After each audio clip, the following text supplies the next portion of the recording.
Bueno, he estado asistiendo a algunas de las conferencias en estos días y a final de cuentas, obviamente estamos hablando de un gran esfuerzo en lo que es la generación de digitalización de contenidos, obviamente de las políticas para su preservación, pero todo esto al final se refleja en algo mucho más terrenal, mucho más práctico, que es en qué medio voy a preservar yo los contenidos que estoy generando, ¿no? Obviamente existe una gran diversidad de alternativas, cada una tiene sus méritos, ventajas y desventajas, y básicamente la idea es, dependiendo de lo que yo esté generando, determinar cuál es el mejor medio para preservar los contenidos, especialmente si estoy pensando en una solución de archivo que implica una preservación a largo plazo, ¿no? Evidentemente, almacenar algo en un disco duro pues tiene las ventajas de que está accesible, de que es rápidamente, se puede consultar de una forma muy rápida, pero también tiene las desventajas de que está bajo el riesgo de un equipo que a final de cuentas es tecnología y que eventualmente, seguramente en algún momento va a fallar, ¿no? De hecho, basta con buscar en Google cuáles son las tasas de fallos de los discos duros y ustedes se darán cuenta de que estamos hablando de entre un 8 y un 10% en el primer año y obviamente esta tasa se va incrementando conforme pasan los años, ¿no? Entonces, si ustedes están haciendo este gran esfuerzo de generar los contenidos, generar los metadatos, también deben de considerar de forma muy seria en qué medio voy a preservar yo esto para largo plazo, ¿no? Y justamente es el tópico de esta presentación. He escuchado también algunas opciones de la nube. Evidentemente la nube tiene grandes ventajas. Una de ellas es que la puedo accesar de cualquier parte del mundo, pero las desventajas es que dependo de una infraestructura adicional y sobre todo también incluso de los aspectos económicos, ¿no? En la nube yo puedo tener ahí mis contenidos si estoy pagando mi renta, ¿no? Pero si en algún momento yo dejo de pagarlo, pues pierdo el acceso a los mismos, ¿no? Entonces son algunas de las desventajas que puedo tener con este tipo de medios. La cinta, que en una de las pláticas previas se mencionó como uno de los medios más socorridos para preservación a largo plazo, tiene las desventajas inherentes de la media, es decir, es una media frágil. Claro, tiene la ventaja de que tiene un costo muy bajo por gigabyte que se almacena, pero es un medio frágil, ¿no? Que eventualmente también corre un gran riesgo. Y en ese sentido, para lo que son archivos a largo plazo, nosotros como marca estamos proponiendo una alternativa basada en medios ópticos, ¿no? Los medios ópticos tienen una larga historia, de hecho ya.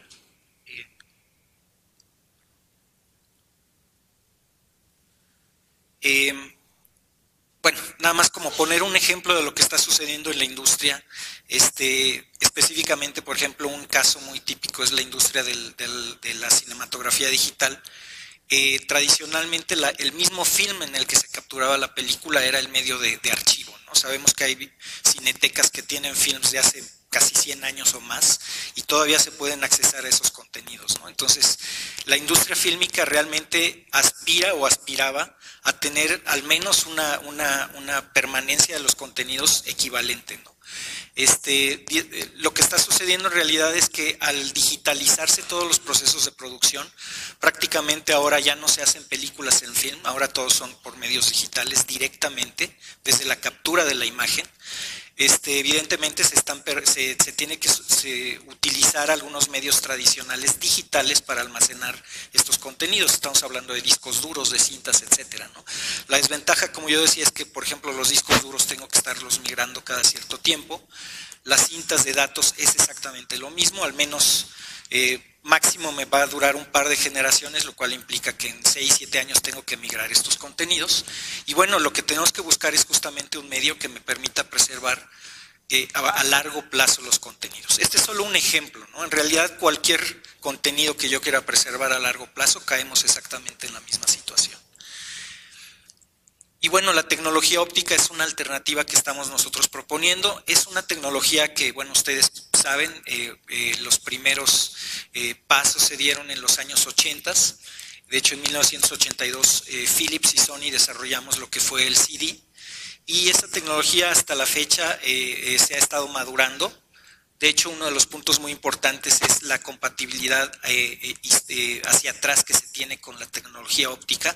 Cualquier computadora moderna que tenga un lector de Blu-ray puede leer un CD, que es tecnología de los años 80, ¿no? Entonces, realmente sí existe esa compatibilidad y esto es posible debido a una serie de cuestiones técnicas como es el formato de archivos, el formato con el cual se técnicamente leen el rayo láser los bits y bytes que están inscritos en el disco, pero lo importante es que se tiene esta compatibilidad hacia el pasado, ¿no? Esto es muy importante.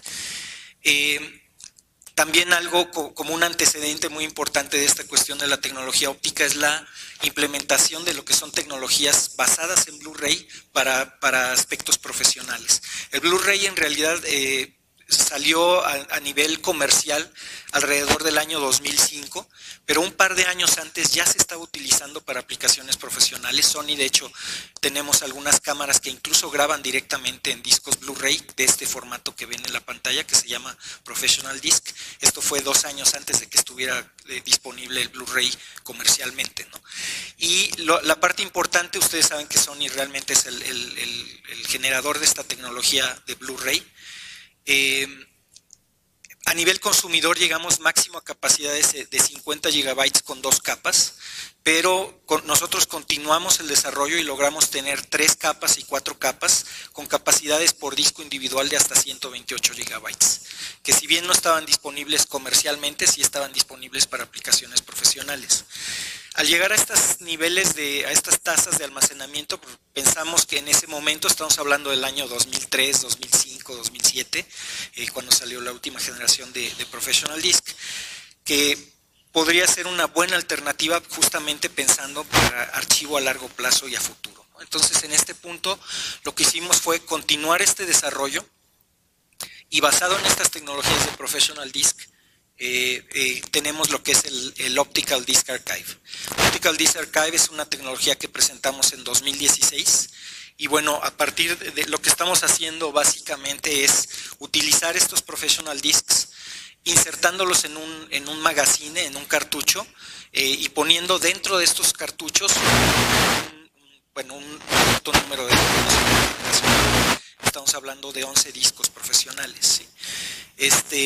Obviamente lo que tenemos es un volumen con una capacidad total de almacenamiento que es una capacidad mayor o más bien la multiplicación del número de la capacidad individual de cada uno de los discos que están dentro del magazine, ¿no? Del cartucho. Cuando estábamos utilizando tecnología de Blu-ray, hablábamos de que lo máximo que teníamos eran 128 gigabytes en 4 capas. Poniendo 11 de estos discos en un cartucho, teníamos capacidades hasta 1.5 terabytes de almacenamiento, pero en realidad lo que hicimos en Sony fue continuar el desarrollo más allá de lo que fue Blu-ray y desarrollamos una tecnología que se llama Archival Disc. Probablemente no hayan escuchado de ella. Archival Disc es una tecnología que es la evolución del Blu-ray. Utilizamos el mismo rayo láser azul, el mismo tipo de mecanismos ópticos para hacer la lectura de los bits y los bytes, pero ahora tenemos capacidades individuales por cada disco hasta de 300 gigabytes. Entonces, al poner 11 discos de 300 gigabytes en un cartucho, ya tenemos una capacidad total de cartucho de 3.3 terabytes, ¿no? En esta generación.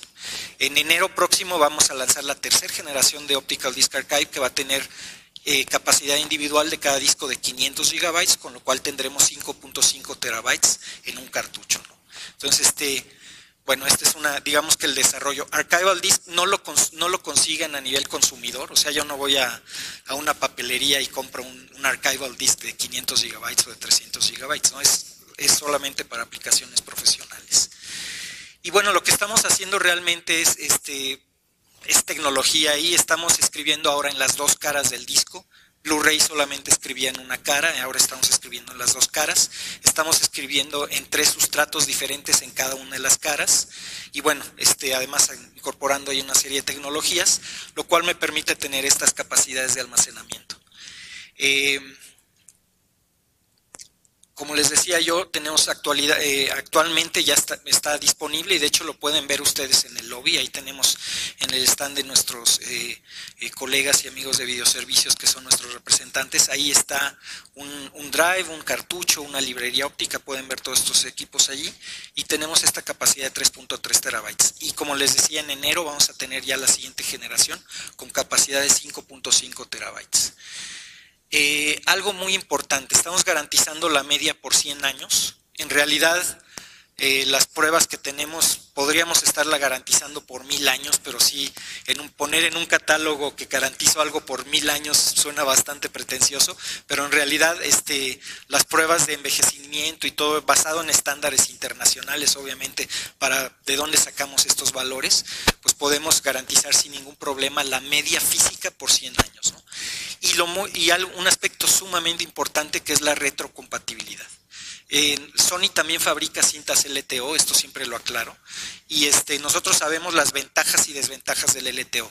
Yo les puedo decir que la cinta está llegando a un límite tecnológico, o sea, vamos a llegar a un punto donde ya la única forma de meter más cinta en un cartucho es hacerla todavía más delgada, y la cinta actualmente, una cinta LTO tiene el tercio del espesor de una cinta VHS que ustedes conocían en sus casas, ¿no? Entonces, ya estamos hablando de que todo ese esfuerzo de preservación, yo lo tengo en una cinta magnética que tiene un espesor, pues, mucho más delgado que un papel, ¿no? Entonces, por eso es la ventaja del medio óptico. Pero además, el problema de estas cintas es que no hay compatibilidad hacia atrás, como ya se ha mencionado varias veces aquí, ¿no? Nosotros vamos a garantizar o estamos garantizando que cualquier drive que salga en el futuro va a ser capaz de leer todas las generaciones previas de cartuchos ODA, ¿sí? Entonces ahorita estamos con generación 2, el drive que sale en enero de generación 3 va a poder leer cartuchos de generación 2 y generación 1, y a futuro tenemos el plan de soportar todas las generaciones previas, con lo cual obviamente me evito yo el problema de tener que estar migrando los datos cada cierto periodo de tiempo, lo cual implica riesgos y costos, ¿no? Y este es un punto muy importante. La robustez de la media, cuando hablamos de medios ópticos, a veces tal vez pensemos en un Blu-ray de consumo, en un DVD. Estos son medios profesionales, no están hechos en un acrílico, en realidad el sustrato es de policarbonato que es sumamente robusto. En este caso el Archival Disc no tiene capas reflejantes, si ustedes ven un Archival Disc es translúcido. Realmente estamos enfocando los rayos láser a los diferentes substratos y bueno, lo que nos permite es tener una gran durabilidad de la media y una gran robustez.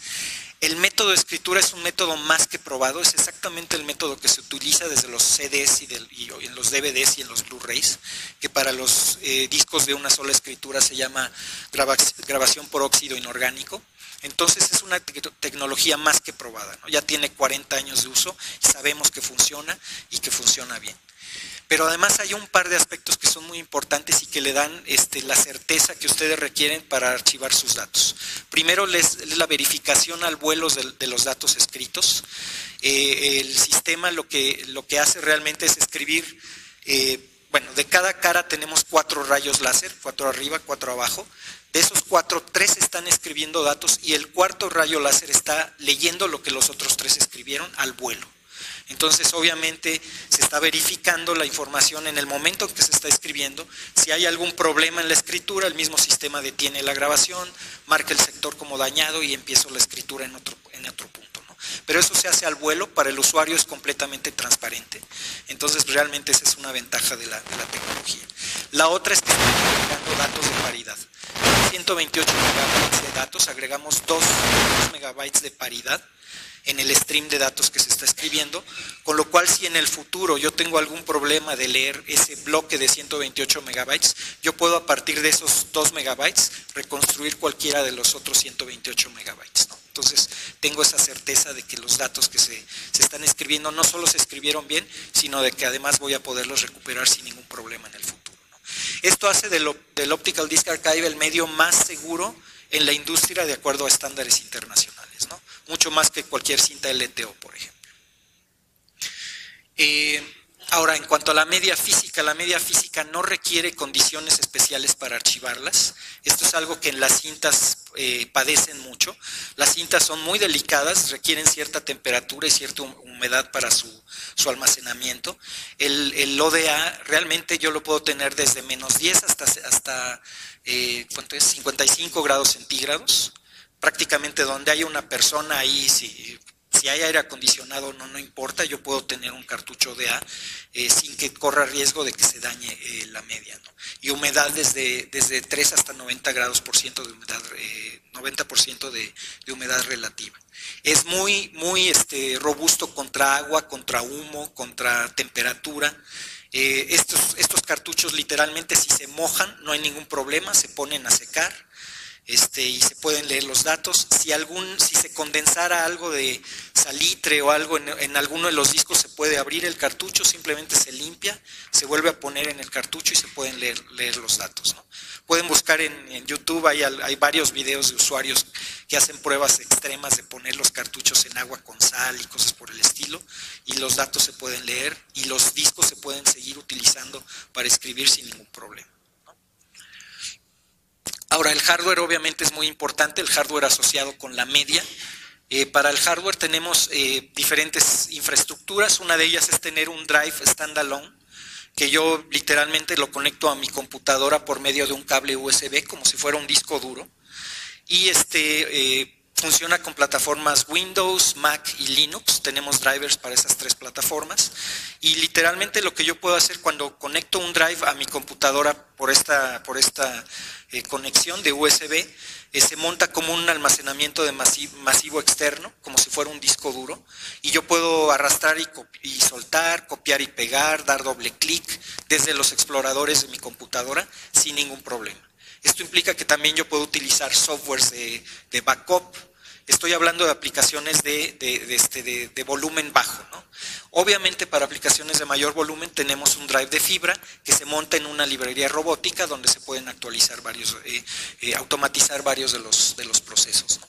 Las librerías robóticas, que también tenemos una en exhibición en el lobby, tenemos varios módulos, se pueden hacer de forma modular para ir creciendo dependiendo de las necesidades que yo tenga. La librería básica le caben 30 cartuchos y 2 drives. Tenemos librerías que le caben 60 cartuchos y 4 drives, y librerías que le caben 60 cartuchos. Y esto yo lo monto en un rack estándar, pues la idea es que yo pueda ir creciendo conforme lo vaya requiriendo, ¿no? Como decía. Y puedo llegar, de hecho, en un solo rack con cartuchos de 3.3 terabytes, que son de la versión de la generación 2, hasta 1.7 petabytes en un solo rack, ¿no? Obviamente cuando salga la generación 3, pues la capacidad será mayor, porque el número de slots es de 520 aproximadamente en un rack. El software también es igualmente importante. Ya les mencionaba yo que cuando conecto un drive a una computadora por USB, pues puedo tener Windows, Mac, Linux, utilizar mi explorador de mi computadora o cualquier software que utilice para una unidad mapeada externa para poder hacer grabación en los medios. Y bueno, esto es fundamental. Obviamente todo esto se instala cuando yo instalo el driver de mi drive, que se descarga de las páginas de Sony de forma gratuita. Además, si ustedes están pensando en archivar contenidos de audio y de video, estamos incluyendo una licencia de un software que se llama Content Manager con la compra de uno de los drives. El Content Manager lo que me permite es que cuando yo a través de esa aplicación archivo contenidos de audio y de video, se genera una metadata adicional. Yo puedo agregar metadatos a ese material que estoy archivando, y parte de los metadatos es un video proxy, un video de baja resolución. Se pueden generar fotografías cada ciertos segundos, se puede generar identificación de rostros a partir de una base de datos de rostros que yo tenga, se puede convertir voz a texto, todo esto con la licencia que ya viene incluida con el drive, ¿no? Y esta licencia me soporta hasta 100 cartuchos. Es una licencia vitalicia. Ustedes cuando la compran, ustedes tienen derecho a utilizarla en una máquina por el resto de la vida del drive o de su computadora, no importa. No hay que estar pagando recurrentemente por la misma, ¿no? También tenemos el Content Manager, aprovechando el comercial, en exhibición allá afuera, ¿no? Y por supuesto tenemos soluciones mucho más elaboradas, como viene siendo un Media Backbone Navigator X. Navigator X es un MAM, es un MAM fundamentalmente diseñado para lo que es archivo de de audio y de video principalmente, pero soporta sin ningún problema fotografías, documentos, relaciones entre todos los documentos, todos los materiales que se están archivando. Tiene muchas más herramientas como generación de permisos de acceso, control de versiones, control en fin, todas las metadata que yo pueda ir generando de forma individualizada para cada contenido. Se integra también con lo que es, ya se ha hablado aquí también varias veces, de lo que es inteligencia artificial, de generar de forma automática a partir de ciertos servicios que están en la nube o que yo puedo ir generando por medio de APIs, para que identifique rostros, para que identifique gestos, para que identifique este tipo de situaciones. Todo esto lo tiene esta plataforma. Y puede iniciar de algo muy sencillo, que sea un software que yo monto para un usuario en una workstation, hasta crecer a un sistema empresarial con 100 usuarios, sistemas de edición no lineal, NASes de 40 terabytes, librerías automatizadas, etcétera, ¿no? Entonces, esta escalabilidad también es algo muy interesante para las diferentes aplicaciones, ¿no? Ahora, ¿por qué utilizar medios ópticos? Bueno, ya hablamos de algunas de las ventajas. Una de ellas es la longevidad de la media. De hecho, grandes compañías como Facebook, YouTube, etcétera, en realidad todos esos materiales que en algún momento ellos también, a pesar de todos los recursos que tienen y que tienen terabytes o tal vez petabytes de almacenamiento en línea, también ellos hacen respaldos, y generalmente lo que están haciendo es hacerlo en medios ópticos, ¿no? Porque el medio óptico es un medio frío que no consume energía. También para cuestiones ambientales es muy importante. A diferencia de un servidor con un disco duro que está consumiendo energía, una librería llena de cartuchos ODA prácticamente no consume nada de energía, y eso también es un punto de ahorro importante, ¿no? Y bueno, consideramos además que es un medio que tiene mucho futuro. Como ya decía yo, la cinta está llegando a un límite tecnológico. Los medios ópticos realmente estamos empezando apenas a desarrollarlos. Tenemos ya pruebas de concepto que me ha tocado verlas, con capacidades de almacenamiento de hasta 1 terabyte en un solo disco. Entonces, cuando yo ponga 11 discos de 1 terabyte en un cartucho, pues tendría 11 terabytes en un cartucho, y esto todavía tiene más posibilidades de crecimiento, ¿no? Que es algo muy, muy importante. Y bueno, además es un medio que no está diseñado exclusivamente para audio y video, ¿no? Es muy importante esto. Tenemos aplicaciones donde la NASA, se mencionaba hace unos minutos, utiliza este tipo de medios, canales de televisión muy conocidos, instituciones como el Vaticano, en fin, hospitales, en fin. Hay infinidad de aplicaciones, principalmente aquellas donde los datos tienen que ser preservados por un largo tiempo y con mucha seguridad. Es un medio ideal para esto, ¿no? Y bueno, antes de dar por concluida, quisiera presentarles unas breves láminas de un servicio que también estamos ofreciendo de parte de Sony, que es, no sé, seguramente algunos de ustedes conocen esta compañía Memnon. Memnon es una compañía fundada originalmente, bueno, se estableció inicialmente en Bélgica desde el año 2004, y ellos empezaron a hacer trabajos justamente de procesos de digitalización. Si ustedes no tienen la posibilidad de montar una infraestructura de digitalización por su parte, pueden tercerizar este servicio, y Memnon es una compañía que puede hacer esto, ¿no? Sony adquirió Memnon en el año 2015 al 100%, y ahora forma parte del portafolio que Sony ofrece como soluciones, y hemos tenido Memnon de forma independiente y ahora por medio de Sony proyectos muy interesantes en todo el mundo, ¿no? ¿Cuáles son los servicios que ofrecemos? Primero, digitalización, no solamente video y film, sino también película, audio e imágenes, ¿no? Es decir, libros, documentos, etcétera, pueden ser digitalizados por medio de esta compañía. También nos ofrecemos lo que es la migración de datos. Si ustedes ya tienen algo en discos duros, en LTO, en Blu-rays, en medios digitales, pero que tienen que ser migrados, este servicio de migración lo ofrecemos nosotros. Y en ambos casos, tanto en la digitalización como en la migración, no solamente es el hecho de migrar los datos, sino obviamente generar los metadatos asociados, que ya se ha hablado mucho en las pláticas de hoy, de la importancia de generar los metadatos que representan esos contenidos, ¿no? Y bueno, eso es parte del servicio que también ofrece Memnon. A la fecha hemos digitalizado más de 4 millones de horas y más de 5 millones de soportes distintos en diferentes clientes, la mayor parte de ellos en Europa, pero también ya se está haciendo en Medio Oriente, en la región de Asia-Pacífico y también en América. Y tenemos una red global, de hecho tenemos a través de la oficina de Sony México, si algo si les es de su interés, podemos platicar de aspectos específicos de este tipo de servicios, ¿no? Pero en sí la infraestructura para el caso de América Latina actualmente está ubicada en Estados Unidos, implicaría mover los medios a Estados Unidos hasta que tengamos una masa crítica suficiente como para justificar una inversión de una infraestructura de forma local. Un par de ejemplos de proyectos que hemos tenido, lo menciono porque también nuestros colegas del IBNOVA, que también tienen un stand en el lobby, estuvimos colaborando para desarrollar este proyecto de la Biblioteca Nacional de España, y básicamente estamos hablando ahí de un proyecto que se concluyó este año, más de 9,000 soportes de audio y de video, y es un proyecto que se hizo in situ, ahí no hubo que mover los medios de fuera de la biblioteca, ¿no? Se hizo ahí. También lo dejé porque creo muy interesante, es una universidad.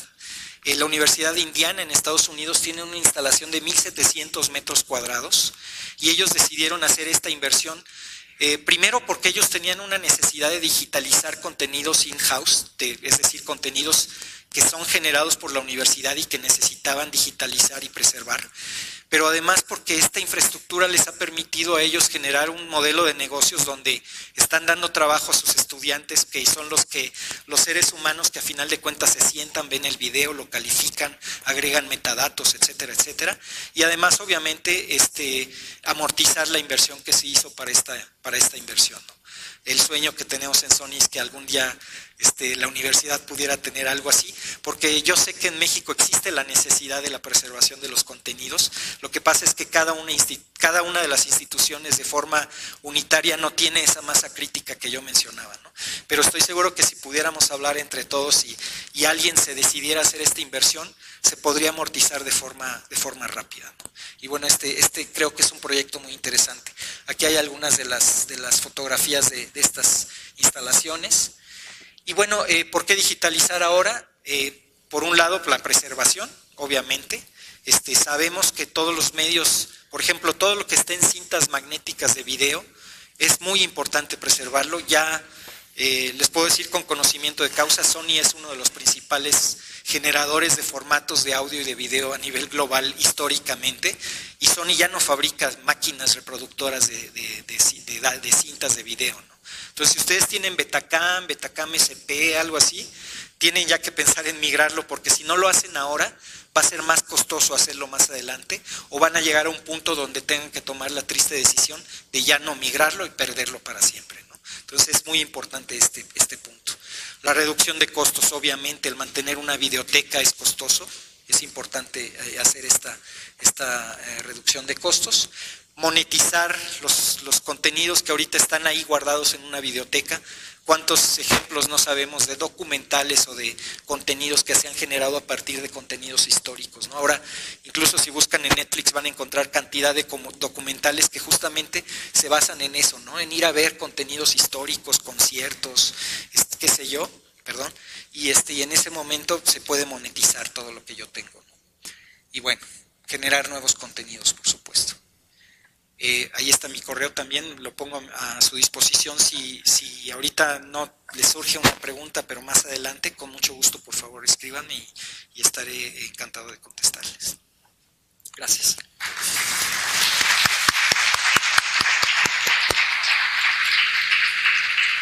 ¿Tendrán alguna pregunta para el maestro Humberto González? Sí. En un disco individual ahora caben 300 gigabytes. Evidentemente, si el archivo es mayor a 300 gigabytes, lo que se hace es que se fragmenta y se graba el resto del archivo en otro disco. Esto es posible porque el sistema de archivos, el UDF que mencionaba, reconoce este esquema de fragmentación de los archivos grandes. También puede suceder lo contrario, que yo tenga un archivo corto, pero que el espacio que yo tengo en un disco no es suficiente. Entonces yo puedo dentro de las configuraciones, configurar el sistema para que no se fragmente. Y entonces no se llena ese pequeño espacio, sino se graba completo el archivo en otro de los discos, ¿no? Y ese espacio que quedó libre se ocupará en otro archivo cuando sea requerido. Sí. Bueno, pues tenemos bastantes preguntas para el maestro Humberto González. La primera, pues, es las difíciles de contestar. ¿Cuál es el costo promedio del Optical Disc Archive? Claro. Me voy a atrever a dar precios aquí, espero que mis colegas de nuestros representantes no me cuelguen más tarde, pero un cartucho tiene un costo aproximado ahorita con 3.3 terabytes de $150 precio público. Obviamente para proyectos y para volumen y todo eso se puede hablar de condiciones distintas, pero estoy hablando del precio de lista, ¿no? Aproximadamente $150 por 3.3 terabytes. Obviamente el drive de lectura tiene un costo adicional. El costo de un drive standalone que se conecta a una computadora es alrededor de $7,000. Y bueno, ese es el costo que se tiene, ¿no? Yo siempre digo, si ustedes tienen más de 5 o 6 discos duros donde tienen ahí todo su contenido y lo cuidan mucho, consideren esto porque es una alternativa importante. Okay, gracias. Otra pregunta, ¿se pueden almacenar y recuperar archivos en baja y alta calidad? Sí, de hecho el ODA graba cualquier tipo de archivo de datos. Lo que yo tenga en una computadora, sea una fotografía JPG de 40 kilobytes o de 100 kilobytes o un video de 5 gigabytes, 6 gigabytes, cualquier tipo de archivo yo lo puedo almacenar en un ODA. No hay ningún problema en ese sentido. La siguiente pregunta es si se pretende en algún momento comercializarlo para el público en general, hablando del Archival Disc. El Archival Disc realmente no se ha pensado en cómo comercializarlo. De hecho, en realidad lo que sucede es que la media física para nivel consumidor cada vez se utiliza menos. Digo, quienes tenemos Spotify o Netflix lo sabemos. Muy pocos ya compramos Blu-ray o vamos y compramos un CD, ¿no?